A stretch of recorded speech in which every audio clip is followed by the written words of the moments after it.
Hello everyone, welcome to Maths with Mr. JN. Today I'm going to show you how to evaluate or simplify this expression 3 minus 3 times 3 minus 3. The answer is not 0. Some people might solve it to be 3 minus 3, which gives you 0, times 3 minus 3, which gives you 0. And 0 times 0 equals to 0, which is not true. So what we do here, we use board mass.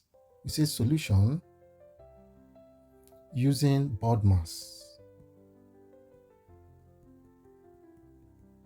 We have to do multiplication first, meaning in this question we are going to write 3 minus 3 times 3 minus 3. We first solve minus 3 times 3. Minus 3 times 3 will give us minus 9, 3 minus 3.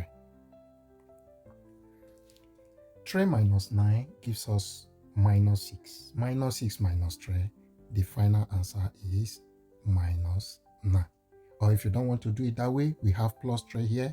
Plus 3 cancel minus 3. The answer remains minus 9.